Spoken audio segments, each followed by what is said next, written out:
종교 넘어 아하.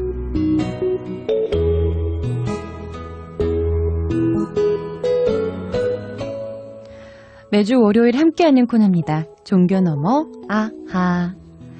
이 코너에서는 종교라는 우를 넘어 서로의 종교를 배우고 협력하는 분들을 초대해서 이야기 나눠보는 시간을 갖고 있는데요.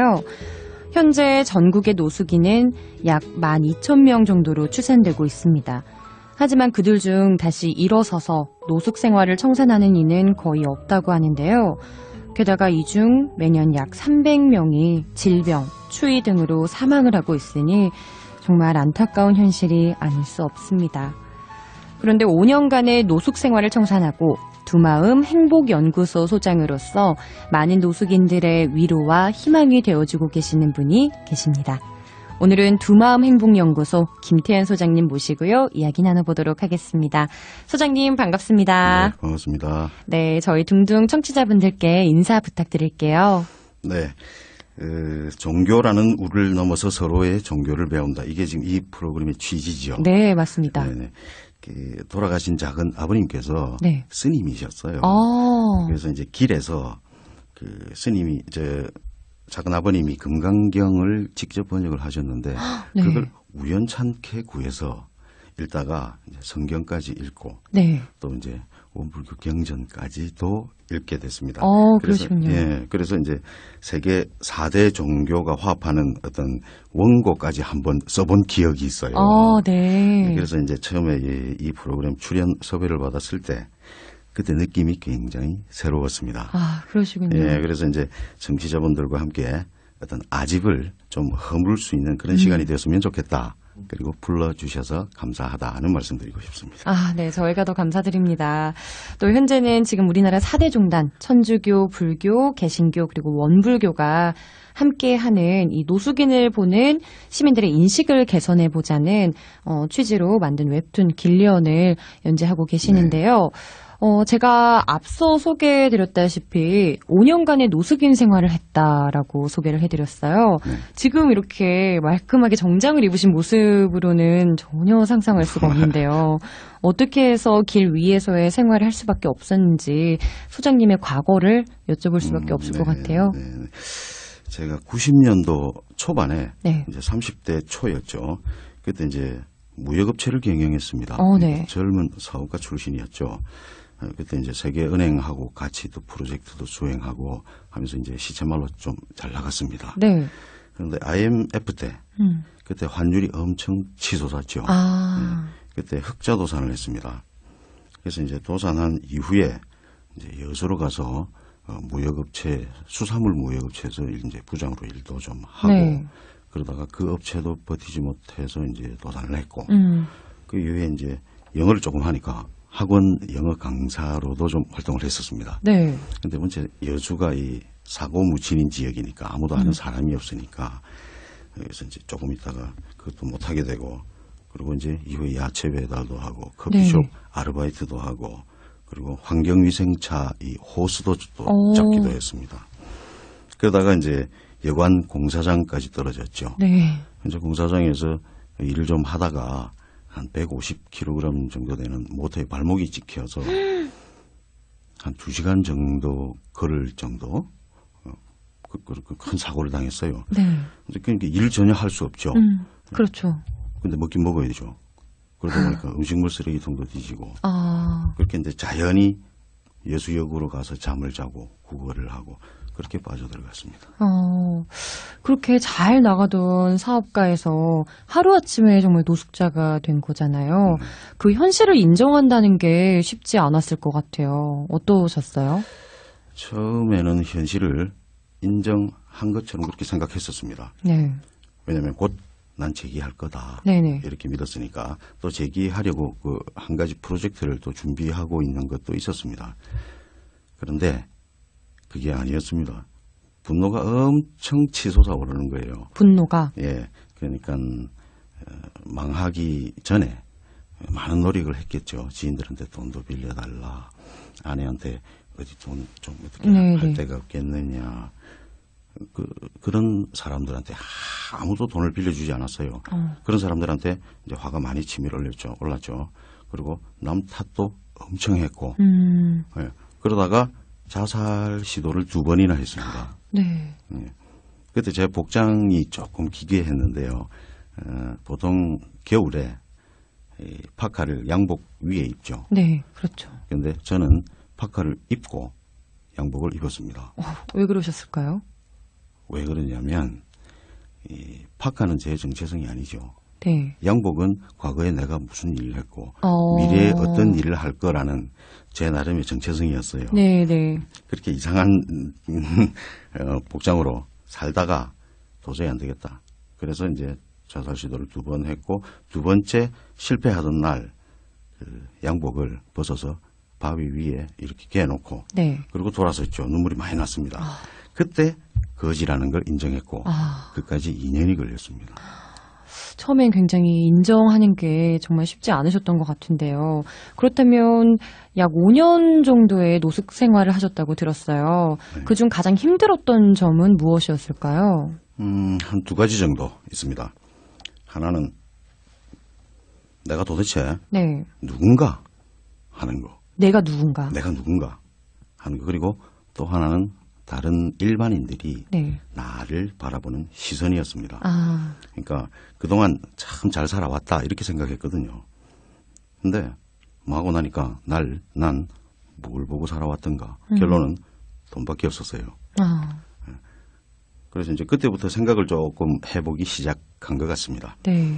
근데 참 알기가 어려웠어요. 살아가는 이유가 뭔지, 가치는 뭔지. 물론 지금도 잘 모릅니다만은 그런 게 하나 있고 또 2번째로는 저를 바라보는 시선이 굉장히 괴로웠습니다. 네. 왜 그러냐면 제가 일반인일 때 그 노숙인은 과거에 거지라고 그랬잖아요. 네네. 거지를 봤던 그 눈빛들을 일반인들이 저한테 보내주고 있더라고요. 그 거의 되로 주고 말로 받는 느낌이었죠. 수치스럽고 비애스럽고 그런 눈빛을 보냈던 나 자신이 또 반성도 되고 네. 그런 것들이 좀 힘들었던 것 같습니다. 하지만 또 막상 이렇게 노숙인으로서 노숙인들과 함께 지내보니까 과거에 내가 그렇게 보냈던 이 눈빛, 이건 옳지 않다. 이런 인식은 옳지 않다라는 생각을 하셨던 것 같아요.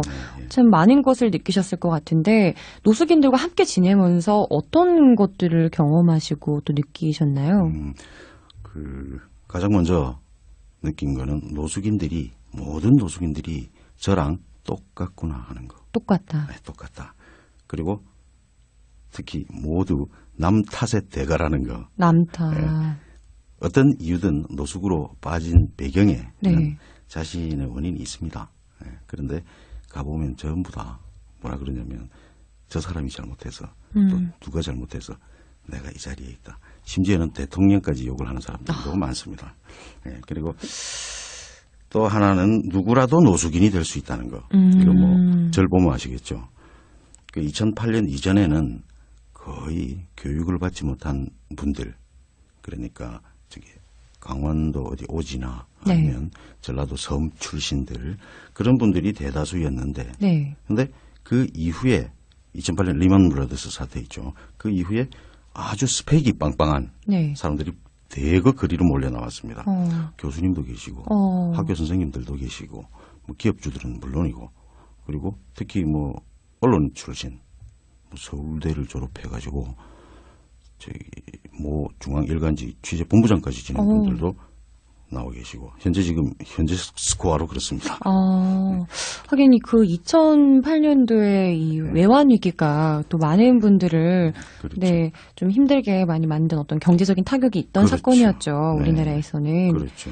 그래서 이건 개인적인 요인이 물론 있다. 노숙이 되는데 그런데 사회 구조적인 어떤 요인도 무시할 수 없겠구나. 당연히 세계적인 경기 변동 이런 것도 있겠죠. 그렇죠. 어쩌면 개인적인 요인조차도 교육 불평등 같은 어떤 사회 시스템의 문제로 인해서 생겨난 것일 수도 있겠구나. 그러면 결론은 이 사람들을 위한 사회의 손길이 좀 절실하구나 하는 걸 느꼈죠.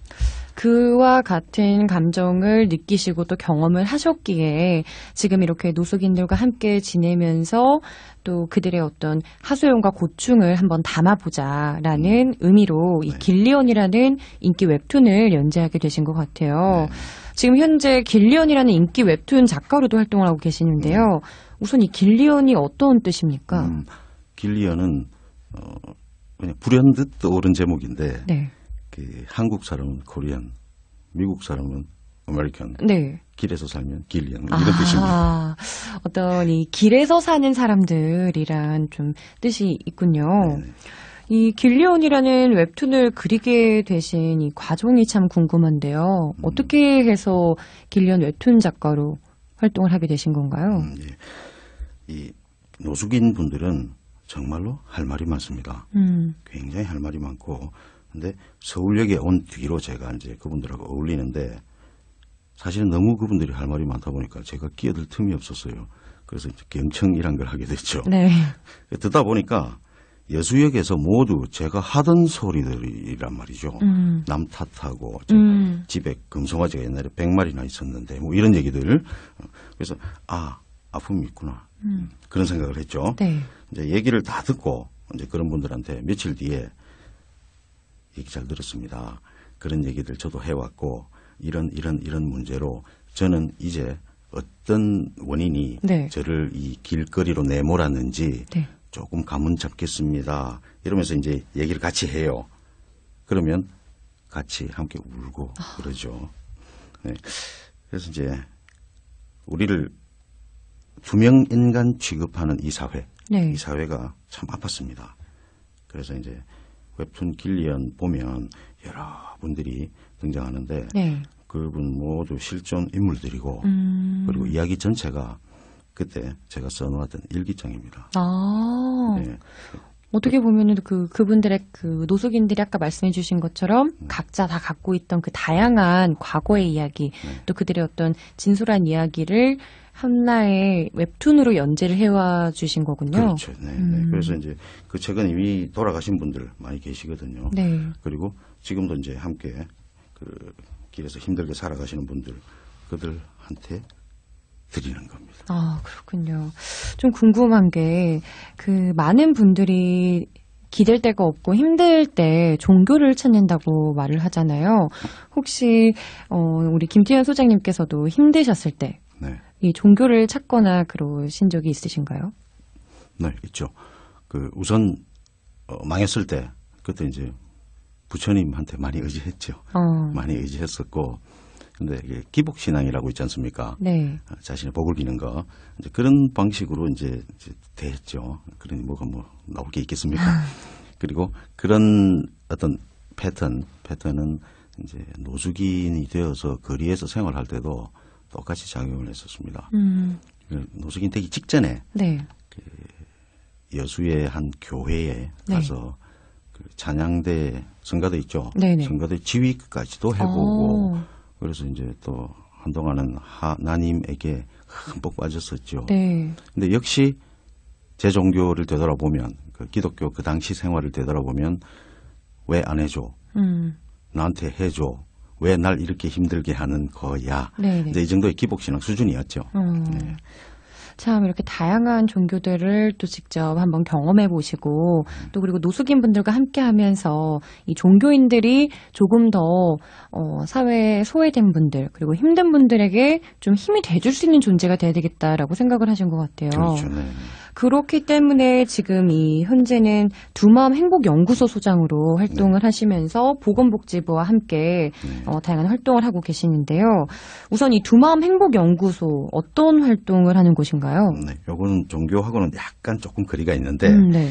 뭐 하여튼 저는 지금 이 어두운 곳에서 너무 오래 살아와서 할 일이 많습니다. 그래서 이제 웹툰 스토리도 쓰고 또 인문학 책도 쓰고 칼럼니스트로도 활동하고 뭐 강연가 뭐 하는 일 많습니다. 근데 두마음 행복연구소는 부부 컨설팅을 하는 데입니다. 컨설팅. 예. 그 인터넷 포털 사이트에 그 노숙인의 실상을 고발하기 시작했었어요. 2009년에. 근데 쓰다 보니까 이 아내 탓을 많이 했었어요. 근데 그 한 것에 대해서 후회하고 또 반성하는 그런 글들을 저도 모르게 꽤 많이 올렸던 것 같아요. 근데 언젠가부터 부부관계를 묻는 메일이 오기 시작하는 거예요. 네. 그래서 나름대로 경험을 바탕으로 상담에 임하다가 이제 미천이 다 떨어져가지고 네. 이제 그때부터 프로이트, 뭐 칼 구스타프 융 이런 공부를 시작했죠. 그래서 이제 상담건들을 모아보니까 한 500여 건 되더라고요. 네. 그 상담건들을 정리해서 아예 아내 좀 나눠줘라는 제목으로 인문학 서적을 그냥 출간을 해버렸어요. 네. 그렇게 해서 부부 컨설팅을 이제 시작하게 됐습니다. 참 어떻게 보면 또 가장 가까운 상대가 아내이기 때문에 남 탓을 하게 될 때 네. 이럴 때 또 가장 가까운 사람을 많이 탓하게 되잖아요. 네, 그렇죠. 또 이런 남 탓을 하는 것 그리고 나의 어떤 잘못을 인정하지 못하는 사람들에게 총체적인 좀 도움이 되는 컨설팅 작업도 책을 발간하신 것 같습니다. 네. 이 노숙인의 실상을 인터넷에 연재하셨다고 하는데요. 개인적으로 이제 좀 궁금해지는 건데 현재 이 노숙인 현황은 어떻습니까? 제가 오늘 연예인글에서 노숙인이 약 12,000명 정도로 추산되고 있다고 하는데 네, 그렇죠. 예. 과거에 비해서 많이 줄어든 수치인가요? 아니면 늘어난 수치인가요? 실제로 노숙을 처음부터 생각하는 거는 전쟁부터입니다.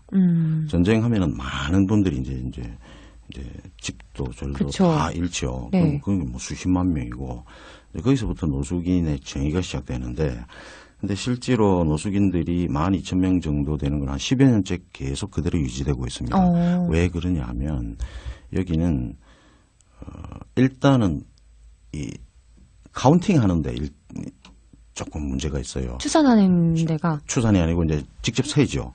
직접 한 명씩 세는데 한 명씩. 네. 네, 불특정 시간에 그 조사원들이 네. 가서 눈에 보이는 노숙인들을 체크해요. 그렇게 하면 한 12,000명 나옵니다. 그런데 직접 거리에서 살아가는 노숙인들이고 네. 그들 외에도 거리에서 살아가기 직전에 만화방이나 네, 네. PC방이나 찜질방이나 네. 이런 데서 이제 조금 있으면은 노숙인으로 전락할 사람들, 즉 이런 걸 잠재 노숙인이라 그러거든요. 네, 네. 이분들은 다 빠져 있다고 보면 됩니다. 그러니까 실제로 그 노숙 전문가들 중에 일부는 네. 한 40만 명이 육박한다 이런 보고도 있습니다. 12,000명하고 40명하고는 참 큰 차이가 있는데요. 그렇죠. 사실 정부로서는 어느 정도 적정한 수준에서 유지할 필요가 있어요. 왜냐하면 예산이 그만큼 확보가 안 되니까. 그냥 되는 한도 내에서 열심히 해야 되니까 네. 뭐 그런 문제가 있는 걸로 보입니다. 이렇게 노숙인들을 위해서 좀 근본적인 대책이 필요하지 않나라는 생각을 하게 되는데요. 노숙인들에게 가장 필요한 것은 그럼 과연 뭘까요? 그 IMF 때 사람들이 거리로 대거 쏟아져 나왔죠. 네. 그래서 이제 그때 김대중 정부 때인데 그때 쉼터 같은 어떤 하드웨어 시스템은 거의 다 완료가 됐습니다. 네. 이후에 먹는 거, 입는 거 또는 어디 외상 치료 이런 것들은 별 문제가 없습니다. 심지어 알코올 중독 치료 시설도 아주 잘 되어 있습니다. 네. 하지만 가장 큰 치료는 귀향이죠. 노숙인들이 집으로 돌아가는 거. 다시 돌아가는. 예. 근데 이게 실적이 굉장히 저조합니다. 이유는 가슴에 남아있는 상처 때문이거든요. 네. 그래서 다행히 그 대한성공회 있죠. 네네. 예, 거기서 서울시립 다시 서기 종합지원센터라는 단체를 운영하고 있는데 거기서 2013년에 정신건강팀을 창설해서 이 심리 부분을 좀 이렇게 하고 있는데 네. 그런데 정신과 촉탁 의사 한 분이 네. 일주일 내내 서울시 전역을 커버합니다. 그리고 그 인력이 참 부족해요. 팀원들도 6명 내지 7명이 경무에 시달리고 있어요. 네. 그래서 이렇게 해서는 소기의 성과를 거두기가 사실상 불가능하다. 그래서 정신건강팀 또는 그런 관련에 대한 대폭적인 지원이 절실하다 이렇게 생각합니다. 조금 더 노숙인들에게 근본적인 대책을 마련할 필요가 있을 것 같습니다. 자, 그리고 이제 종교계 이야기를 안 할 수 없는데요. 아픈 사람, 또 가난한 사람을 위로하고 함께 해야 할 종교계가 할 수 있는 일은 무엇이 있다고 생각하시나요? 아까 말씀드린 그 종교계 노숙인 지원 민관 협력 네트워크라는 단체가 있습니다. 이 단체에서 이제 웹툰을 프로그램을 진행하고 있는데 네. 이 단체는 우리나라 4대 종단, 천주교, 기독교, 불교, 원불교가 모두 모여서 종교의 벽, 또는 울을 넘죠. 네. 거기다가 보건복지부까지 동참했습니다. 근데 이분들이 종교 벽 없이 함께 노숙인들을 현재 돕고 있습니다. 근데 현장에 가보면 아주 그냥 숭고함마저 느껴질 정도입니다. 거기에 보면 예수님, 부처님, 대종사님, 마호메트님 전부 다 있는 것 같아요. 그럼에도 종교계가 시급히 해야 할 일이 하나 있습니다. 네. 종교는 제가 생각할 때 사랑이고 네. 사랑은 머리가 아닌 마음이죠. 그렇죠. 네. 그 예산 지원 같은 정부 노력도 물론 중요합니다만은 우선 이 종교계에서 상처를 그분들의 상처를 풀어내는 일이 무엇보다 중요하지 않을까 그렇게 생각합니다. 맞습니다. 아까 방금 전에 그 노숙인들에게 가장 필요한 것은 귀향, 돌아갈 수 있는 것인데 네. 그 귀향에서 가장 어려운 점이 마음의 상처 때문이라고 말씀을 그렇습니다. 해주셨어요. 그 마음을 가장 돌봐줄 수 있는 부분은 바로 우리 종교인 분들이 하실 수 있는 점이라고 생각합니다. 네. 자, 네. 마지막으로 우리 둥둥 청취자분들에게 꼭 해주고 싶으신 말씀이 있을까요? 네, 제가 알기로는 종교는 어떤 최고의 가르침이다. 그렇게 알고 있거든요. 그래서 교단을 떠나서 이 최고의 가르침은 분리된 게 아니죠. 사랑으로 동일하니까. 그래서 그 사랑의 대상이 내 주변도 있고 이웃도 있고 많이 있겠지만 그걸 넘어서 지금 현재 화가 나 있는 노숙인들 그리고 또 아픈 노숙인들한테도 이렇게 확대되면 어떨까. 그리고 그 길에 둥근 소리 우리 청취자 여러분들이 이념, 편견, 종교의 벽 이런 걸 다 넘어서 가보면 어떨까. 그래서 사랑이라는 우리 이 대종사님의 가르침을 이 세상에서 실천해가는 그런 여러분이 되시면 어떨까 그런 요청을 드리고 싶습니다. 네, 맞습니다. 오늘 참 잘 나가던 사업가에서 하루아침에 노숙인이 되어 5년간 길에서 생활을 하다가 현재는 두마음 행복연구소를 통해 부부 상담을 하고 계신 김태현 소장님 모시고요. 이야기 나눠봤습니다. 소장님 오늘 귀한 시간 좋은 말씀 정말 감사드립니다. 네, 감사합니다.